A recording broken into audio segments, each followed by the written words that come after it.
潔瑛咧一齊韞咧，係係咪唔係係咪藍潔瑛啊？藍潔瑛係啊，藍潔瑛一齊韞喺個窿度啊嘛，係即係個山窿度，之後八婆，你哋食蕉啦，跟住結果嗰道門鎖咗之後，即刻就出面啊，莫文蔚變成白骨精，白骨精跟住就星爺阿至尊寶即刻碌翻入去，碌翻入去，跟住之後一望翻阿蜘蛛精阿藍潔瑛，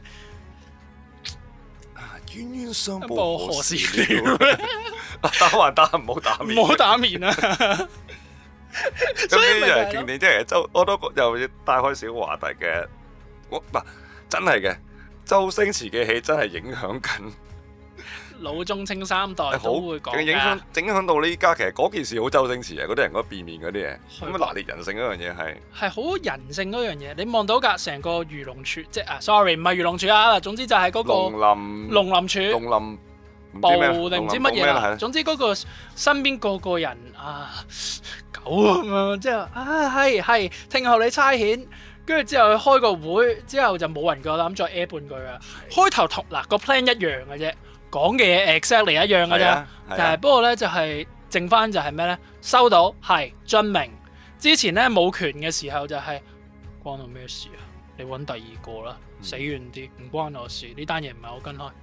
咁樣噶嘛，即係呢啲就係可以當你有個令牌，我哋揸住雞毛就可以當令箭。係啦，我唔係雞毛，我揸住個令牌，真係唔真係令牌係雞毛啦，呢個真係令牌啦，係啦，即係身邊紅人，即係你會望到㗎喺嗰個酒會度，真係好慘㗎！你望住㗎李善德，哇喂，好小事有時善德，喂呢個係乜乜乜乜官啊，呢個係乜乜貴人啊，呢個係乜乜世家啊，介紹你識，佢唔識你㗎，但係問題，喂素養，唉久仰大名啊，你就係荔枝使啊，哇真係一表人才啊，風流倜儻啊咁啊，啲跟紅頂白嘅嘢，係啊，跟住之後阿蘇亮幾落寞啊，佢揸住罐杯酒，佢就望住昔日嘅朋友，昔日嘅兄弟啊，出生入死啦，出生入死，喂唔好話出生入死，我錢都俾埋，成副身家我都當埋俾你啊，佢俾咗幾萬罐佢定唔知幾千罐，我唔記得咗個數字啊，唔好意思大家。佢哋嗰陣真係買地啊，唔係買樓嘅價嚟，即係俾幅地佢嘅價錢係嗰種㗎啦，好癲。係啦，跟住之後咧，佢係走去同佢講，佢係揸住罐壺酒，行都行唔到埋佢身邊啊！但係你望到李善德個人咧，個表情咧，佢其實冇 care 過身邊啲酒肉朋友。佢淨係想望翻佢自己昔日出生入死嘅兄弟咧，叫做出身於寒微，係大家識於微時嘅肝膽相照嘅兄弟。但係好可惜，件事你講得啱 ，out of his hand，唔係佢 control 到嘅。嗰個 moment 係點樣啊？佢話啦，喂，阿蘇亮問阿善德，喂，之前傾喺朝廷引薦嗰單嘢搞成點啊？阿蘇亮開頭都真係以為會搞得掂㗎，咁但係結果就係因為件事真係唔係佢把握咯，即係唔到佢冇權㗎。其實去到最後佢係冇權冇得話事嘅時候，哇！阿蘇亮嗰句啊，哇！你個死仔！當年你應承我嘅時候，五莫倒為輕啊！你而家都推得一乾二淨。可以係咁講，阿蘇亮太早叫佢找數，可能佢撈多幾年有機會上咗位就有機會啦。唔係有時做啲係咁樣，即係我當阿李善德後尾佢冇同阿楊國忠反面啦啊，其實佢有機會撈多兩級係咪先？如果佢好順從嘅話，拆得阿楊國忠。咁啊，楊國忠又冇安祿山，係啦，就會俾佢一般貫職嘅，有機會攞到少少權。因為有時點解呢？你嚟做嘢，好啦，你幫咗一個你喺公司，好啦，幫咗個老細忙，好啦，大老細幫忙，老細點都有啲油水嘅。唔會，佢想俾你都唔會即刻俾。係點解啊？妒忌。其實佢即刻俾你呢，你又仆街。佢即刻找咗條數，我同你冇拖冇欠，係咪咁樣啊？嗱，第一樣佢真係找冇細想益你嘅時候，想俾一般貫職提攜你，佢未必會即刻提攜你。如果聰明啲嘅老細，因為其實即刻提攜嗰個人，咁側邊嗰啲未上位嗰啲咧，論資排輩。係啦，老細要諗呢啲嘢嘅。反而係咁諗啊！我覺得嗱，有兩種老細。有啲會咁樣諗，所以老細好多種。有啲，所以你有時做嘢要好小心嘅。有時諗下，佢可能佢呢間唔方便俾你，有機會係咁樣。例如楊國忠即刻俾咗你，即刻提攜咗李善德入個官場度，係嘛？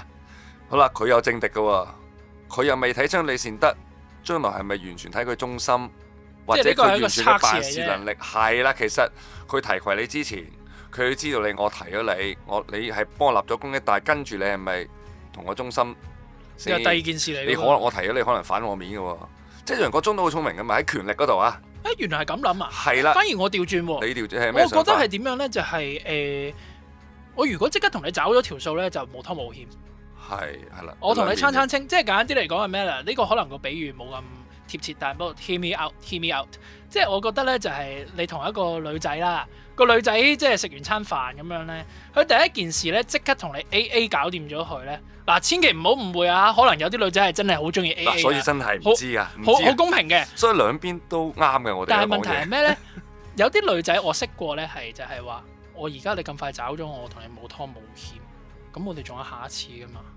喂，夏冬，嗱，今次你請咗我食餐飯，下次我哋又去邊度？我請啊，好唔好啊？咁但係有啲可能真係純粹嘅，你請咗下次又唔揾你嘅喎。係啦，即係你好難玩喎呢個遊戲。呢個遊戲就係睇人啊！但係我成日覺得就係話，如果一個即係咩8萬蚊支酒嗰壇嘢，即係你即刻找咗條數咧，反而就係話個緣啊，係個情叫做一個叫做我哋個 deal over 啦。係啊，重新計過。係啊，咁呢個都係一個舒服嘅活法嚟嘅。玩法係啦。但係我成日覺得，如果一段關係想長久咧，係點都會有少少糾纏嘅，少少計唔清嘅。因為你計得咁清，咁即係其實冇乜情講嘅。即係大家係可以保持住一個叫做長遠嘅關係，其實就係要有。即係如果你真係突然間一對男女攤牌，好簡單嘅啫。即係我用個好 cliché 嘅例子就係。嗱，你買啲咩？我呢樣我買嘅，嗰樣我買嘅，我啲屋租我俾，跟住我成日煮飯俾你喎，咁樣啊，即係咁樣，因為其實就係咁樣啊嘛。咁但係其實你話長遠嚟講，你同一個人，你當30歲先結婚到你80歲50年，係咪計唔到喎？冇得計喎，係咪先？呢個世界你最多計條大數啫。層樓我供嘅，最多係計到呢啲嘅啫。即係計呢啲啫，但係問題係一啲生活上嘅小節計唔到噶嘛，或者有時小禮物咁點計，或者一啲去個旅行邊個俾過咁樣嗰啲嘢係咪先？又或者即係大陸啲講情緒價值嘅，即係我得閒聽你呻，又或者我陪住你咁樣，又有得計咩？條數陪住你，或者係好啦，最後計咩？其實就係冇得計咯。就係冇得計咯。而呢一套戲最 touch 我嗰下咧，就係阿蘇亮揸住架船。佢喺個湖邊啦，你條衰仔嗱粗俗啲咁講，你條仆街你笑乜 Q 嘢啊？你笑，你仲笑？我話俾你知啊，全部人啊，個個啊都唔理你啊，係得我啊，我做你兄弟啊，我做你兄弟，我係我唯一一個，我都仲會喺你仆街嘅時候，我都會出嚟救你啊！呢句令我諗翻起魯迅咧，就係有一首詩有一句嘢好正嘅，即係點講好咧？嗰個係幾經幾波折，一笑泯恩仇。即係簡單啲嚟講，就係佢有一句嘢就係話冇，就算經歷咗好多事都好啦，去到最後我哋都係一笑泯恩仇。佢鬧下都鬧到咁上下，就係對住阿李善德喺度笑㗎，係咪先？即係呢啲咪就係真真正嘅友情咯，我可以叫做兄弟呢個友情。即係有啲嘢就係唔係即係利益要計，但係。到最後咁你都去到嗰個位啦，要過嘅都過咗啦，要過都過咗。但係嗰個人同你中間發生嘅嘢，其實係取代唔到噶嘛，冇得計。即係嗰個經歷係冇得計嘅嘛，經歷嘅嘢，所以有啲 experience 嘅嘢，即係點解有時你覺得你嘅親人或者同你一路成長嘅人唔緊要，有建立感情，其實係一個即係喺大家身邊係兩個人互相見證過大家嘅事，係咯。見證過大家嘅風浪，見證過啊，佢未必一定幫過你，係嘛？或者一齊經歷過，大家同一時經歷過、見證過呢件事，亦都係我用一個存在主義係唯一可以你存在過做過呢件事嘅證明。係啊，其他人係唔會噶嘛，佢同你唔關事噶嘛。咁人最後活到你依家我80歲、80幾歲我就死嗰刻，喂，有冇人真係證明我存在過呢？你身邊嘅人咯，就係咁簡單嘅啫。你有冇？即係就算俾你全世界最有錢，但係你同好多人都好疏離嘅。有邊個叫有一個你最多係個電腦證明你存在過啫，你將自己嘅樣錄咗。政府個記錄文件咯。係啦，但係你有冇嘢證明你存在過？呢個所以就係咁樣咯。係啊，嗱嗰句嘢嗱，唔好意思要出個貓，但係問題呢句真係點睇嘅？道盡劫波兄弟在，相逢一笑泯恩仇。Exactly 就係船嗰一幕駛過嚟嗰一段。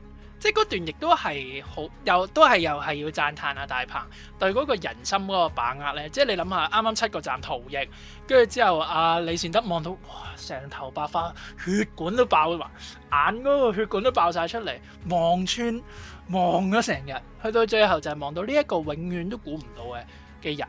即係真係㗎，你任何一個人都好 ，the last person you can think of 㗎啦。因為嗰樣嘢唔係，亦都係好 reasonable。你真係幫你係天公地道啦。你真係出賣咗佢啊嘛，你自己心入邊都唔好過噶嘛。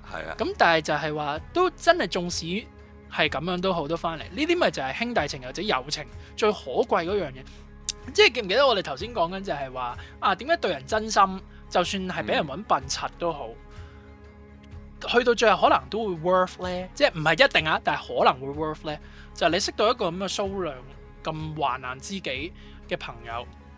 因為你唔係攞個真心出嚟相處咧，其實就唔會有咁嘅 connection 嘅人與人之間。因為始終你永遠都係戴咗個計算同埋面具去交每一個人。我覺得做人好辛苦。當然我哋要保護自己，但係可以喺即係可以盡量放低就放低咯。其實就係咁樣。好辛苦啫，我覺得咁樣同人相處嘅話。可以盡量放低就放低，係咯，係咯。所以你就係望住就係話蘇亮嗰隻船咁樣駛過嚟。但係你帶住咧，其實都唔一定幫你可以飛黃騰達㗎，有時係。唔一定㗎，唔係話你假就會飛黃騰達，唔一定㗎。你真亦都未必你飛黃騰達。係啦，冇formula可以同你講。係，但係世事最有趣就係呢個位。去點樣走呢條路，邊樣適合你自己諗咧？其實我覺得係。又或者呢個故事又有另外一個好好嘅例子嘅，嗰個無名嘅奴隸阿劉俊謙飾演嘅。呢個讚下先。阿劉俊謙啲戲真係越嚟越進步。我咁講啦，你睇過《九龍城寨》信一嗰個靚仔，你點會覺得佢願意扮一個咁甩皮甩骨嘅人？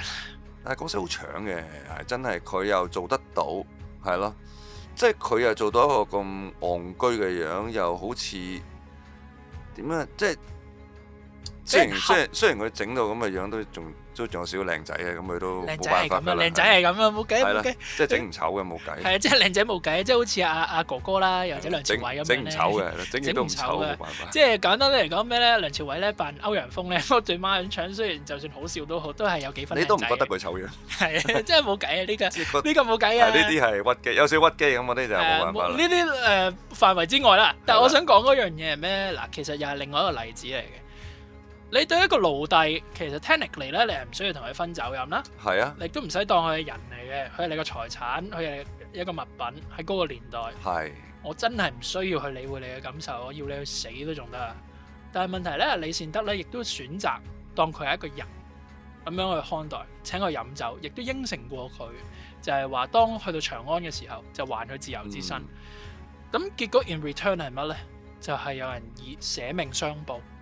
所以就係話呢個世界咧，付出同收穫咧係往往唔成正比嘅，尤其是喺人同人之間嘅友誼，即係咧滴水之恩咧就湧泉相報嘅，有人選擇，當然亦都有人選擇恩將仇報。但係如果你真係遇到一個會願意回報你嘅人，又或者咁講啦，即係其實真係㗎，你生命入邊你選擇做一個好人，嗱，我覺得好人咧就唔係天生出嚟嘅，選擇出嚟。特別係你係要認知到呢個世界嘅醜惡，但係你都選擇去做咧，你先至係真真正正嘅一個好人。即係好人唔代表戇誇，係啦。亦都唔代表願意俾人，即係亦都唔代表係唔代表天真咯。即係其實真正嘅好人係好難天真。係有少少矛盾嘅，但係我就係想講嗰樣嘢係咩咧？你永遠唔會知道你一個小小嘅 goodwill 後面帶嚟嘅咩？咁當然嘅。即係你唔應該係帶住希望有回報咁樣去行呢個 goodwill 嘅，我都覺得。呢個純粹係性格嚟嘅啫，一個習慣嚟嘅。但係個故事咧就係話翻俾你知呢一樣嘢，就係話一個咁樣真係一碗酒，一個真係善舉嚟嘅，真係當你一個人，大家一個尊重啫。其實呢個人同人基本嘅尊重嚟㗎嚇。但係去到最後嘅回報就係話以命相報，就係救咗你一命。咁當然係唔符合比例㗎啦，係真係好唔符合比例。一碗酒換一條命，係唔 make sense 嘅。但係問題就係我想表達